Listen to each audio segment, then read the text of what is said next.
Erlangga kan orang Jawa ya Pak ya? Los ra rewel paham Pak ya? Paham. Los nggak ada rewelnya Pak. Ya.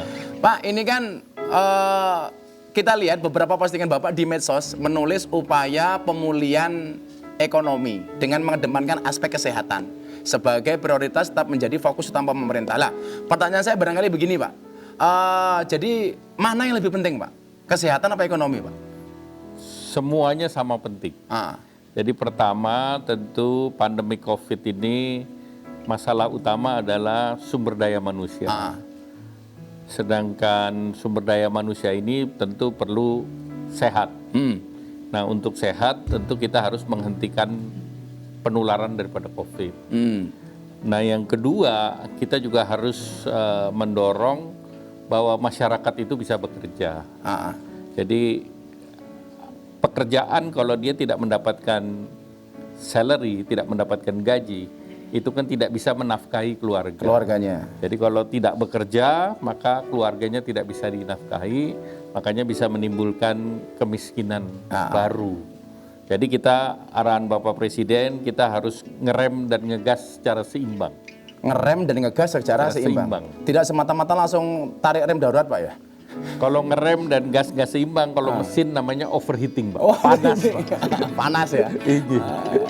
Jadi di dalam tubuh yang kuat terdapat dompet yang sehat. Terus kira-kira solusi untuk menyelamatkan ekonomi masyarakat hari ini yang diambil pemerintah bagaimana? Ya pertama yang kita lihat bahwa apa yang terjadi dengan pandemi COVID ini mengganggu dari segi daya beli masyarakat. Jauh menurun, Pak ya? Jauh menurun. Oleh karena itu pemerintah menggelontorkan bantuan sosial atau jaring pengaman sosial sehingga daya beli itu bisa terangkat. Jadi beberapa program antara lain ya PKH, Keluarga Harapan, kemudian juga bantuan sembako, kemudian bantuan untuk usaha kecil dan menengah, kemudian subsidi gaji diberikan untuk subsidi upah banpres presiden untuk UMKM. Grantnya 2,4 juta, kemudian subsidi upah 2,4 juta. Kemudian bagi mereka yang kena PHK ada lebih dari 2 juta, 2,1. Ada solusinya juga, diberikan kartu prakerja. Kartu prakerja. Jadi diberikan retraining untuk bekerja sehingga dengan kemampuan baru. Sebenarnya usaha dari pemerintah itu cukup banyak ya, tapi kok banyak pengamat mengatakan pemerintah belum bekerja, Pak. Ini nanggapi gitu kalau Pak Erlangga gimana prinsipnya, Pak? Ya saya sih tidak apa-apa Pak, namanya juga pemerintah terus saja kerja aja. Oke Pak, kita akan lihat foto Pak Erlangga, satu kata hati dari Pak Erlangga ketika melihat foto ini. Kita lihat fotonya Pak. Kalau Pak Erlangga mengomentari foto ini bagaimana Pak? Mas Anies Baswedan. Adik kelas saya di Jogja. Adik kelas. Tapi kalau hari ini banyak barangkali keputusan atau kebijakan yang agak bertolak belakang menurut Pak Menteri? Saya rasa semua akan didialogkan. Jadi kalau kita bicara pandemi COVID, kita bicara data. Bicara data ya? Jadi menangani persoalan krisis itu selalu dengan data. By data Pak ya? Jadi kalau kita compare notes istilahnya, kita tukeran data, sehingga tentu solusinya ada. Jadi yang jelas beliau ini adik kelasnya Pak Erlangga. Oke, next.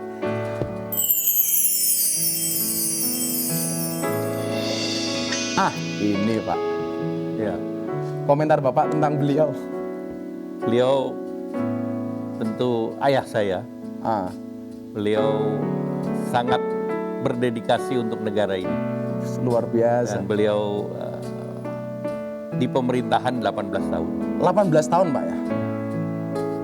Sebagai kabinet, tetapi bekerja pertama sebagai seorang insinyur di Leces, di Probolinggo, dan karena beliau kerja di sana, saya lahir di Surabaya. Lahirnya di Surabaya gara-gara Bapak kerja di sana ya? Ini kan Pak Hartarto Sastro Sunarto ini Bapak Industri Indonesia dan pernah menjabat sebagai Menteri Perindustrian era Orde Baru. Apakah Pak Erlangga ini jadi menteri karena inspirasi dari beliau? Kebetulan jalurnya kan berbeda. Ayah saya pada waktu itu dari pegawai negeri, kemudian menjadi dirjen, kemudian menjadi menteri, kemudian dipercaya oleh Pak Harto selama 18 tahun.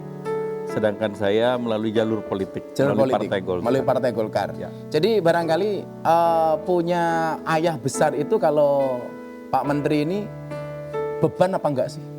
Karena sama Pak Harto atau Bapak tadi kan luar biasa gitu di mata masyarakat Indonesia. Ini Pak Menteri menyikapinya bagaimana? Ya, banyak yang saya belajar dari beliau. Dan satu yang beliau ini cukup luar biasa secara administratif. Seluruh keputusan dan seluruh apa yang dilakukan ditulis di dalam agendanya. Oh, Sehingga punya agenda. Saya bisa baca 18 agenda Bapak sendiri yang nulis. ditulis tangan. Itulah yang selalu saya sampaikan ke santri-santri saya, Pak. Ku tulis apa yang kulakukan dan kulakukan apa yang kutulis. Kan begitu. Kamu melakukan terus gak pernah nulis. Gitu loh. Oke, Pak, kita juga punya foto lain ini. Ya, naik fotonya. Lah ini. Ini Bapak bersama mantan pacar. Oh iya. Komentar Bapak? Ya, seperti di gambar, kita punya kedekatan khusus dan kedekatannya berlanjut. Kedekatannya berlanjut. Iya. Saya selalu meyakini sih kesuksesan seorang suami berangkat dari doa istri. Betul ya? Tapi gitu misal kesuksesan seorang suami berangkat dari doa istri. Tapi bukan berarti banyak istri, banyak yang mendoakan loh. Ini luar biasa romantis. Ini yang muda-muda harus belajar di Pak Erlangga ini. Pak, itu belakangnya kok banyak tokoh-tokoh itu, Pak. Iya. Di antara foto itu yang paling Bapak kagumi siapa? Iya, kan jelas ada presiden pertama Indonesia ada di sana. Pak Soekarno ya? Ya, kemudian juga ada Mahatma Gandhi ada di sana. Mahatma Gandhi. Iya. Lah di beberapa pidato itu saya pernah mendengar Pak Erlangga ini kok ngefan banget sama Mahatma Gandhi, Pak. Ya, karena memang Yang Bapak kagumi apa dari seorang Mahatma? pertama prinsip hidupnya yang luar biasa, kemudian sangat sederhana, memegang prinsip, kemudian juga menggerakkan masyarakat, dan dalam perjuangannya tidak menggunakan kekerasan. Tidak menggunakan kekerasan. Ya. Ini poinnya, Pak. Ini poinnya, tidak menggunakan kekerasan itu menjadi penting.